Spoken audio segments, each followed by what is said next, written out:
역대상 5장 다 찾으셨어요? 합독합니다. 이스라엘의 장자 르우벤의 아들들은 이러하니라. 르우벤은 장자라도 그 아비의 침상을 더럽게 하였으므로 장자의 명분이 이스라엘의 아들 요셉의 자손에게로 돌아갔으나 족보에는 장자의 명분대로 기록할 것이 아니니라. 유다는 형제보다 뛰어나고 주권자가 유다로 말미암아 났을지라도 장자의 명분은 요셉에게 있으니라. 이스라엘의 장자 르우벤의 아들들은 한옥과 발루와 헤스론과 갈미요. 요엘의 아들은 스마야요. 그 아들은 고기요. 그 아들은 시므이요. 그 아들은 미가요. 그 아들은 르아야요. 그 아들은 바알이요. 그 아들은 부에라니. 저는 르우벤 자손의 두목으로서 아수르 왕 디글랏빌레셀에게로 사로잡힌 자라. 저희 형제가 종족과 보게대로 족장된 자는 여이엘과 스가랴와 벨라니. 벨라는 아하스의 아들이요 세마의 손자요 요엘의 증손이라. 저가 아루에게 거하여 느보와 바알 부온까지 위쳤고 또 동으로 가서 거하여 유브라데 강에서부터 광야 지경까지 위쳤으니 이는 길앗 땅에서 그 생축이 번식함이라. 사울 왕 때에 저희가 하갈 사람으로 더불어 싸워 쳐 죽이고 길앗 동편 온 땅에서 장막에 거하였더라. 갓 자손은 르우벤 사람을 마주하여 바산 땅에 거하여 살르가까지 미쳤으니 족장은 요엘이요 다음은 사밤이요 또 아내와 바산에 거한 사밧이요. 그 족속 형제에는 미가엘과 무슬람과 세바와 요레와 야간과 시야와 에번 7명이니 이는 다 아비하일의 아들이라. 아비하일은 후리아의 아들이요 야로아의 손자요 길랏의 증손이요 미가엘의 현손이요 여시세의 5대 손이요 야도의 6대 손이요 부스의 7대 손이며 또 구니의 손자 압드엘의 아들 아이가 족장이 되었고 저희가 바산 길르앗과 그 향촌과 사론의 모든 들에 더하여 그 사방 변경에 미쳤더라.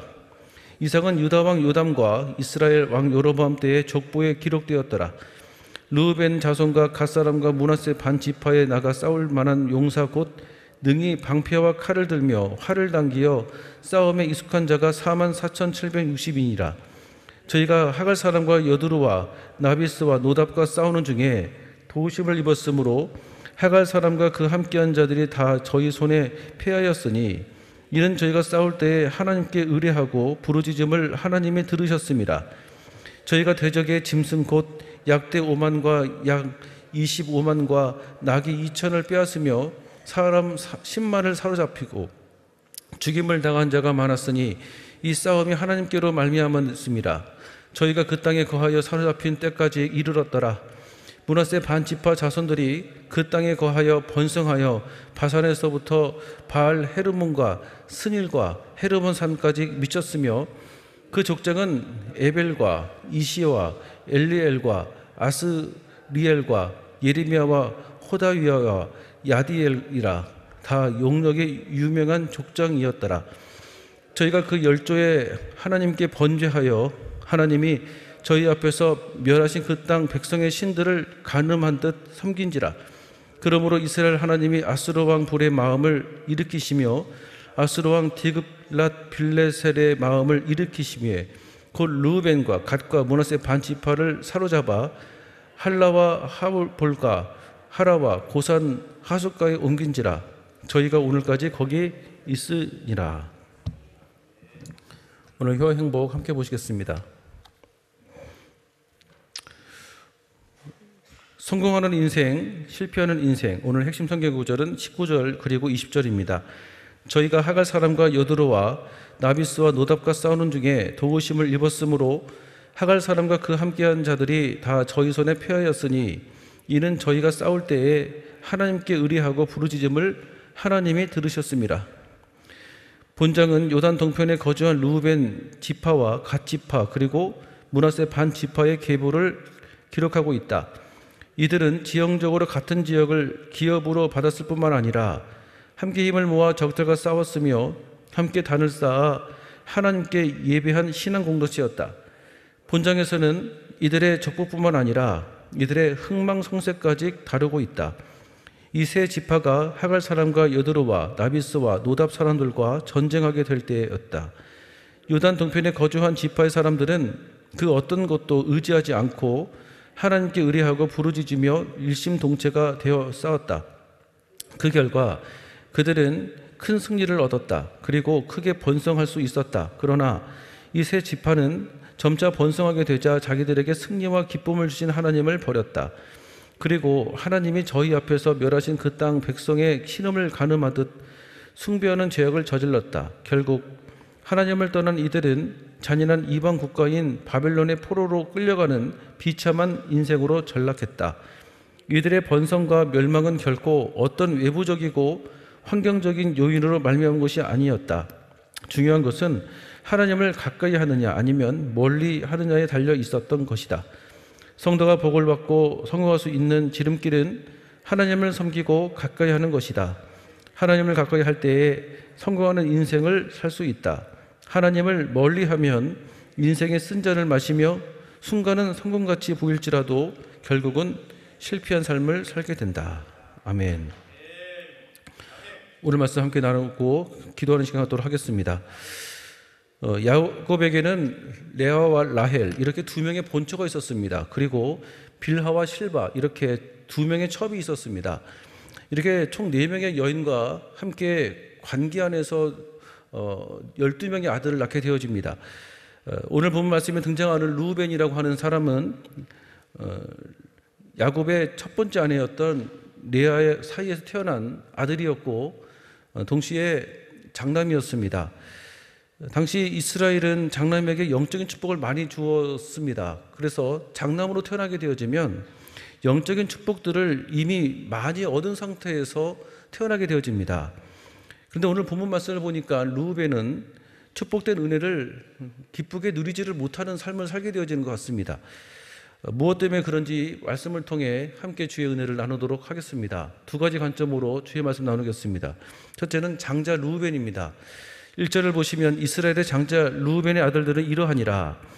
루벤은 장자라도 그 아비의 침상을 더럽게 하였으므로 장자의 명분이 이스라엘의 아들 요셉의 자손에게로 돌아갔으나 족보에는 장자의 명분대로 기록할 것이 아니니라 라고 말씀하고 있습니다. 루벤은 말씀드리는 것처럼 야곱의 첫 번째 아내였던 레아 사이에서 태어난 아들이었고 그리고 장자였습니다. 주어진 축복을 많이 받고 태어난 아들이었지만 정작 행실이 가벼웠어요. 여러분 주어진 축복을 잘 유지하는 것도 축복일 줄로 믿습니다. 행동이 가벼우면 받은 축복을 쏟게 되어지는 경향이 상당히 많이 있습니다. 1절을 보시면 아비의 침상을 더럽게 하였다라고 말씀을 하고 있는데 1절 말씀을 조금 설명을 드리자면 이렇습니다. 아버지 야곱에게는 빌하라고 하는 첩이 있었습니다. 그런데 루벤 이 장자가 빌하와 동침을 했던 거예요. 첩이긴 했지만 루벤의 입장에서는 사실 촌수로 봤을 때는 어머니와 같은 촌수거든요. 그 어머니와 같은 사람을 동침을 한 것입니다. 창세기 35장 22절에 이스라엘이 그 땅에 유할 때에 루벤이 가서 그 서모 빌하와 통관함에 이스라엘이 이를 들었더라 라고 말씀하고 있습니다. 이로 인해서 루벤에게 주어진 장자의 축복이 이제는 유다에게로 흘러가게 되어집니다. 그리고 유다 족속을 통해서 예수님이 훗날 탄생되어지는 것이죠. 2절에 유다는 형제보다 뛰어나고 주권자가 유다로 말미암아 났을지라도 장자의 명분은 요셉에게 있느니라 라고 말씀하고 있습니다. 여러분 기독교 역사에 있어서 굉장히 중요한 인물 중에 한 분이 조나단 에드워드라고 하는 목사님이 있습니다. 이분이 천국을 가신 지가 벌써 267년이 되었대요. 굉장히 기독교 역사에 굉장히 유명하신 분이신데 사실 이 조나단 에드워드 목사님은 기록된 책들을 이렇게 보면 언변이 굉장히 뛰어나가지고 설교가 화려하지는 않으셨대요. 그런데 거의 원고를 그냥 이렇게 성도들을 보지 않고 거의 읽는 수준으로 이렇게 설교를 하셨는데 그럼에도 불구하고 성령님이 얼마나 큰 은혜를 부어주시는지 조나단 에드워드 목사님을 통해 주시는 그 말씀을 통해서 회개 역사가 일어나고 당시 미국 사회에 영적 대각성 운동이 일어나게 했습니다.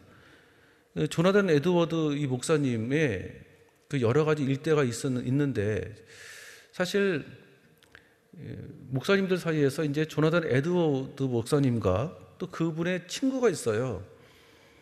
그분의 친구인 맥스 주크라고 하는 사람과 이렇게 후손들을 비교하는 설교회화가 많이 유명하거든요. 혹시 들어보셨는지 모르겠습니다. 설명을 드리자면 이렇습니다. 조나단 에드워드 목사님이 천국을 가시고 후손들이 얼마나 잘 되었는지를 이렇게 보게 된 거예요. 보니까 지금까지 1390명의 후손들이 그 이후에 계속 낳게 된 거예요.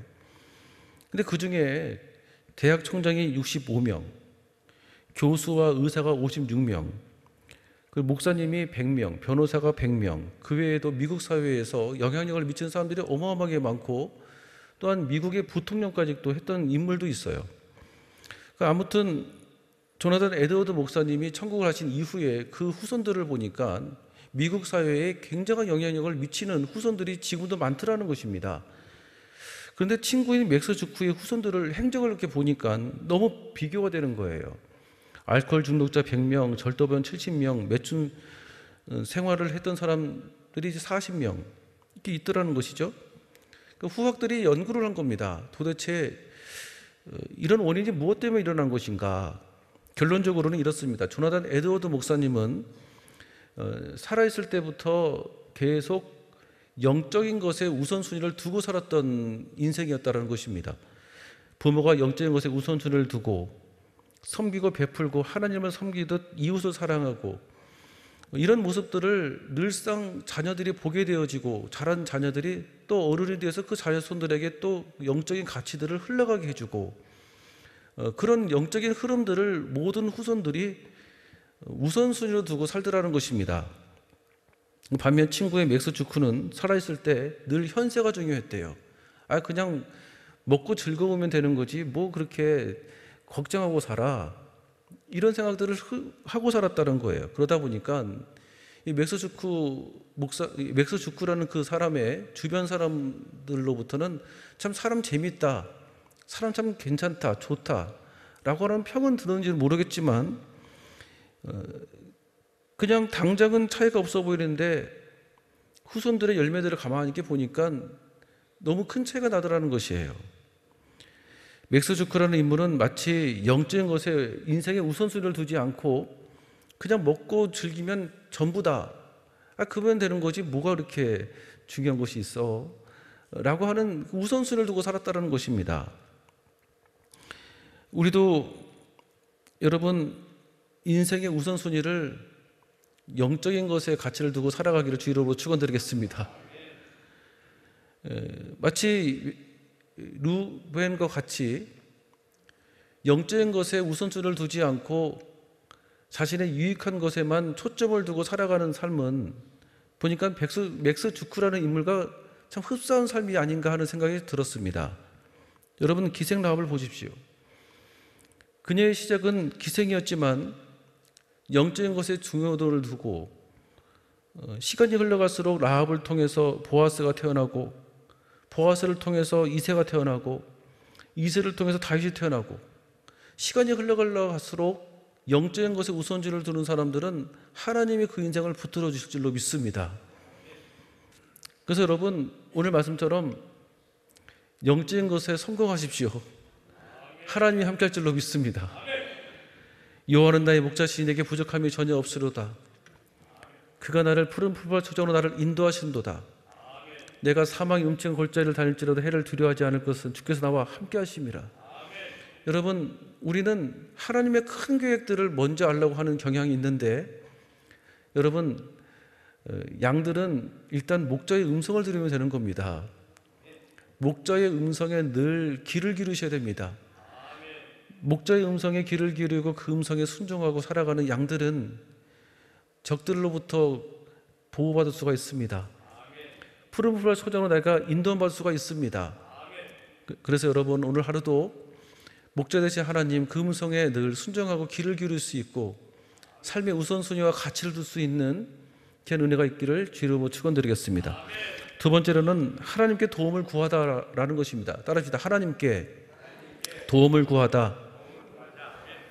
18절 보시면 루벤 자손과 갓 사람과 므낫세 반 지파에 나가 싸울 만한 용사 곧 능히 방패와 칼을 들며 활을 당기어 싸움에 익숙한 자가 44,760인이라 라고 말씀하고 있습니다. 지금 루벤 자손과 갓 사람과 므낫세 반 지파 사람들 이렇게 한 팀이 되어서 전쟁을 하려고 합니다.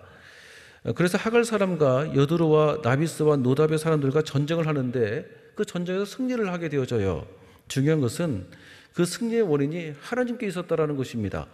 22절에 이 싸움이 하나님께로 말미암았다라고 말씀하고 있는데, 그런데 하나님이 전쟁에 승리를 하셨지만 20절을 보니까 하나님께 그 도움을 구했다라는 것입니다. 20절 하반부에 저희가 싸울 때에 하나님께 의뢰하고 부르짖음을 하나님이 들으셨습니다. 여러분, 우리가 살면서 하나님 나 좀 도와주십시오라고 할 때 하나님은 그 음성을 외면하지 않으시고 도와주신다라는 겁니다. 그 승리의 깃발을 내게 꽂아주신다라는 거예요. 내게 질병이 있어요. 환경에 어려움이 있어요. 내게 관계적인 고통들이 있어요. 마음이 어려워요. 하나님 나 좀 고쳐주십시오. 치유해 주십시오.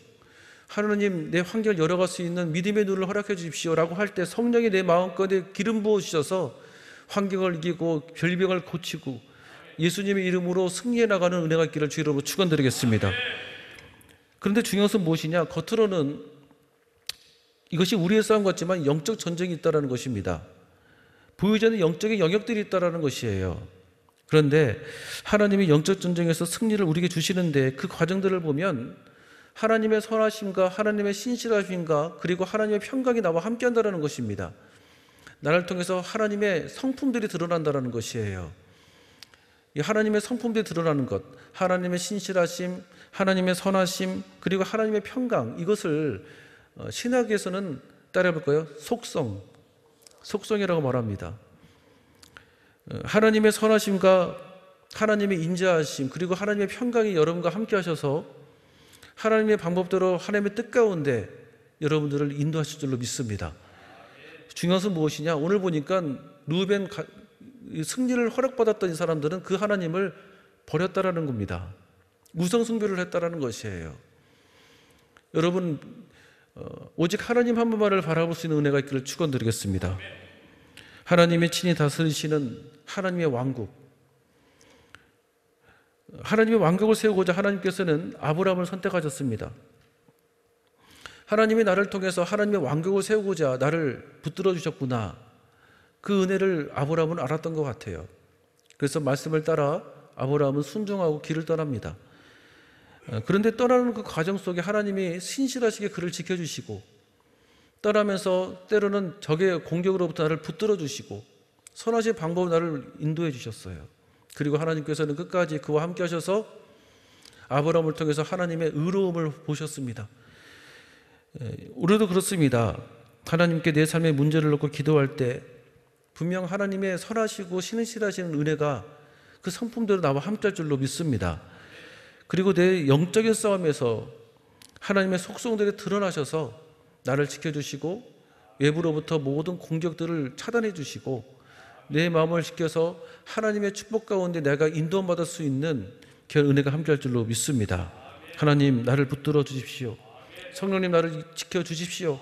성령 충만케 해주십시오 라고 하는 기도의 부르짖음 속에 하나님이 내 손을 붙들어 주시고 내 마음을 붙들어 주시고 내 생각을 붙들어 주시고 내 입술을 붙들어 주셔서 하나님의 크신 은혜가 함께할 줄로 믿습니다.